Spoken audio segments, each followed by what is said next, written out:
Not my first time around the block. And those are all correct. All right, and then I think if we refresh this, wow, okay, maybe that's bizarre. There we go. Tuesday live stream part 2? Yeah.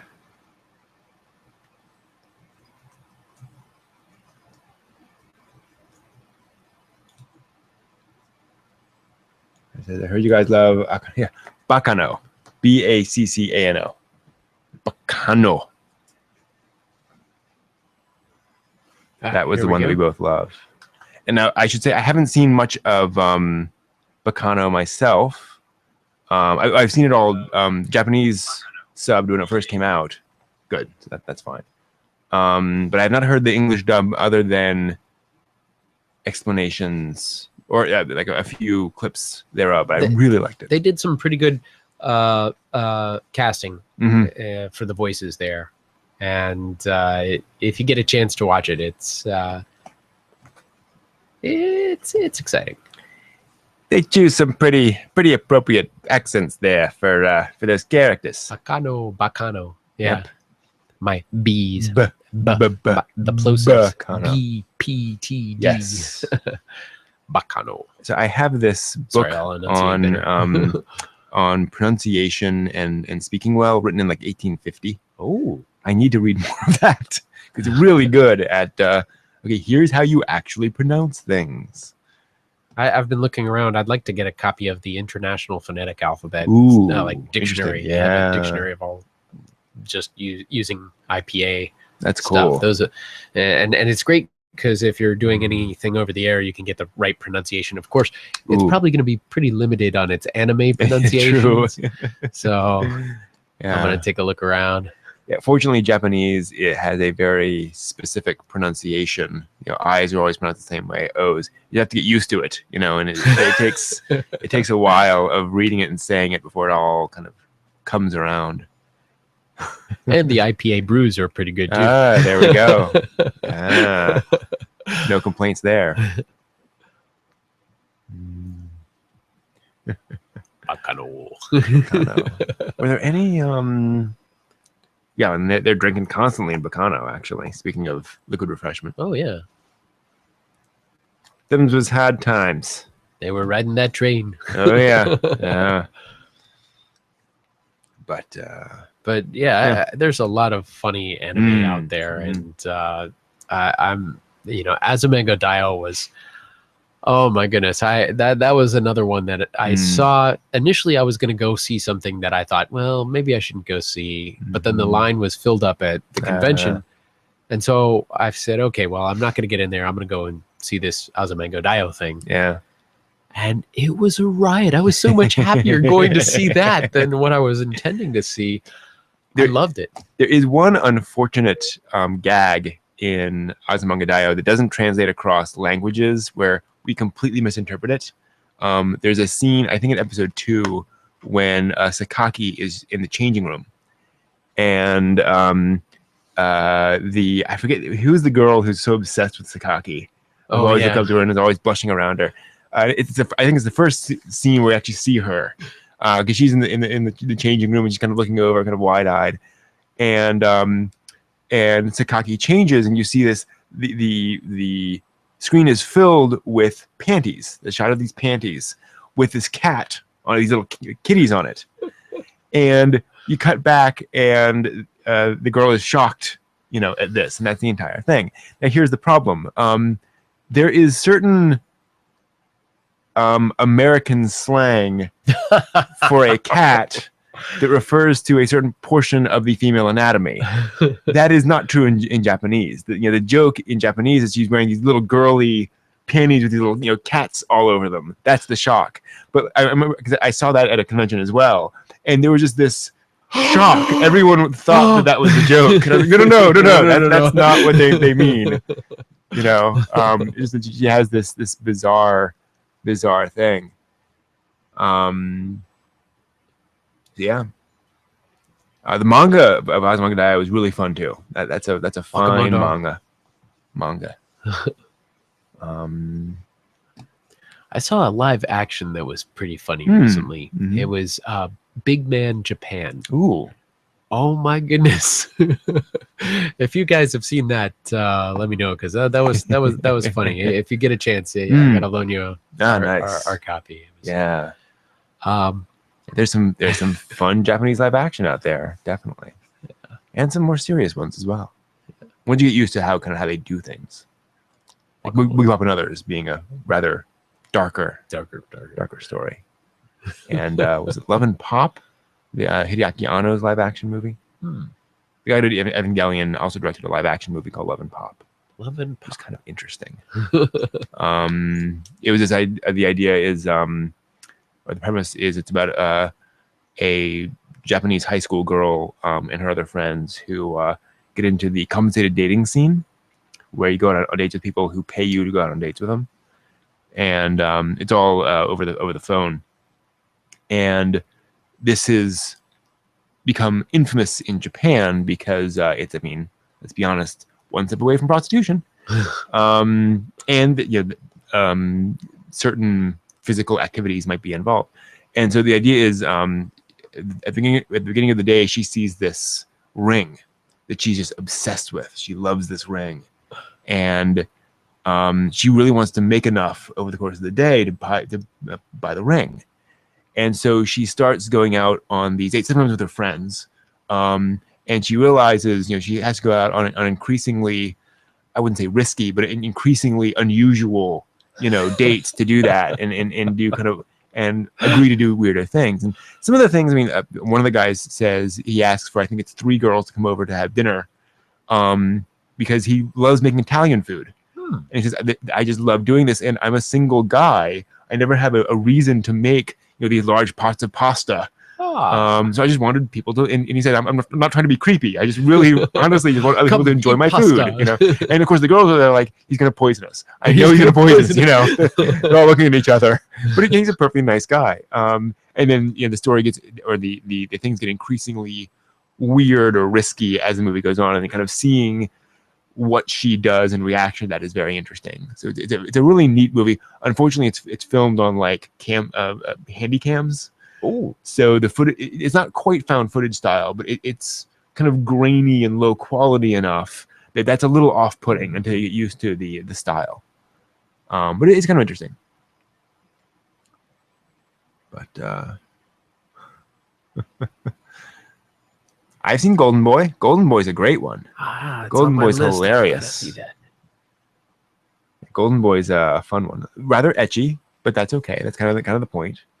Considered the first ecchi, well, the first general purpose ecchi anime, I guess. The first anime for general audience that included ecchi content. There was hentai before that, but it was the first kind of.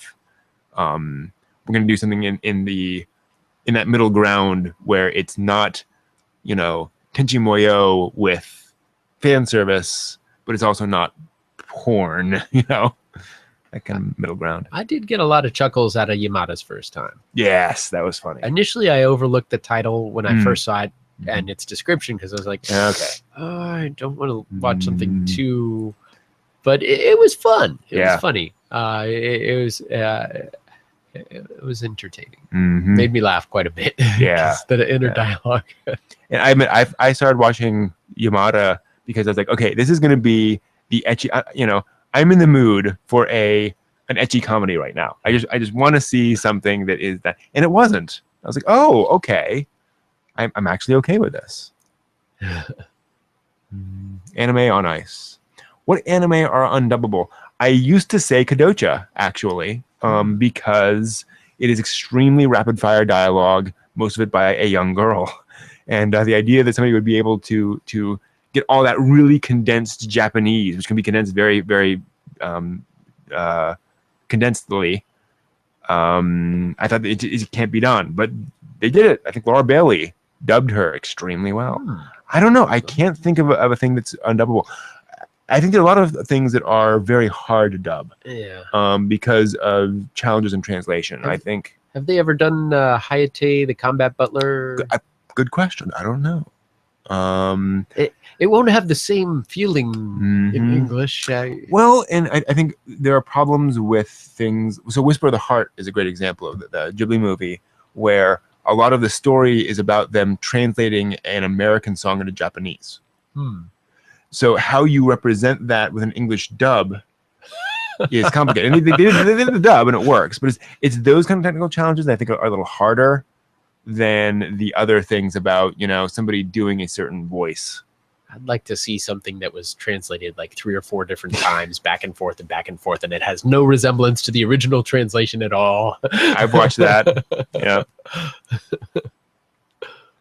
Akihata Japan. Yeah. So the shows like that where there's lots of Japanese puns, I think, are really hard. Yeah, plays on words are hard to translate, and quite frequently they'll rewrite them for English. Yeah. Which in a lot of, and I'm fine with that. I think if the and especially in live action movies, you have this problem where they'll reference a Japanese pop group from the 1980s, as a joke, and I'm like, even if you explain it to me, it's not going to be funny. Yeah. So please just reference, the Backstreet Boys or something. That's fine. Yeah. There was one that I saw where there was a reference to some soda that was no longer being sold. Oh yeah. And I think they used the phrase like Crystal Pepsi or something yeah. like that, because it was like a one-time marketing thing that they used for a summer, and then they took off the market. I think that was Fooly Cooly. Interesting. Yes, you're right. But it was actually something different in the original Japanese. But they, to get people to understand, it was an old soda that hadn't sold from a previous marketing campaign year earlier, 2 years, who knows how many. And as far as I'm concerned, that's part of translation. It's looking at it and saying, is this going to make sense to an American thing? It's translating the joke. It's finding an equivalent in our language. And that's one thing that I can really appreciate about fan subs, because sometimes they'll put in a note that explains, well, why is this funny? Yeah. Okay, now I kind of got or how does this fit into that? There's this word means both things in Japanese. Okay, that is funny. There's a problem with that in Kadocha, where there's a joke in the first episode where the characters are all about to rush off to school, and they're all preparing, and they're all going at high speed to jump into the car and rush off. And I think I may have told you about this. And there's this like half-second shot of this green symbol on the guy's car, and then we cut to everything. I was watching it with somebody who burst out laughing at that shot. I was like, "What?" And he said, "That's the learner's permit sticker in Japan." If you have a learner's permit, right? They put that on the car to let other folks know that you have a learner's permit. So the joke is they're not going anywhere. They're not going fast. That's not going to happen. And it's the kind of thing. And again, even if you were to translate, how the hell do you get that across in half a second? Oh boy, it's tough. Kenshin on Ice. I would love to see Kenshin on Ice. Trigun on Ice. GTO. Oh yeah. Was that Teacher Onizuka? That's a neat one. And someone asked, I've not seen Cromartie High School. It seemed a little too dumb humor from the references I saw. That may be unfair, but just the memes folks were sharing. Were a little. I think Tenchi on Ice might work actually. Tenchi, you have the battles, you have all that kind of stuff. Sometimes I like dumb comedy. Exactly. Yeah, dumb comedy is fun. Depends on how it's done, I guess. There's. I gotta be in the mood also. Yeah. Sometimes that is just so dumb. No. Yeah, there's other times. There's absurdist comedy, I guess, that I like a lot. When it's really just bizarre, throwing things at you comedy. That's a lot of fun. Parodies are fun too. Oh yeah, Parodies. Yeah. Again, depending on how it's done. There was a Burn Up W was trying to parody a lot of stuff. And to me, it wasn't funny because it was just like, okay, and here's something that is visually similar to something else, and we cut away. It's like, well, that's not really remarkable, or I don't know. It didn't really tie it together, I guess. But whatever. Okay. So I think that will do it for us for tonight. So thank you all very much for joining us. We'll be back next week with probably finishing up our thoughts on Haruhi. And like I said, we will. Yeah, exactly. Lots to think about. And like I said, we'll probably do a vacation for a few weeks after that, and then regroup with more ideas. Gintama is the Family Guy, but that's a great way of putting it. That is a great way of putting it. Gintama is the Family Guy of anime. Yeah, that's about it. Cool. All right. Thank you all very much. Thank you for joining us. Yes. And sorry for the technical. Yeah. We'll get our YouTube. We worried the overseers Right. of YouTube by getting close to the copyright edge. And We mentioned copyright. Oh no. All right. Take care, guys. thanks a lot. See ya.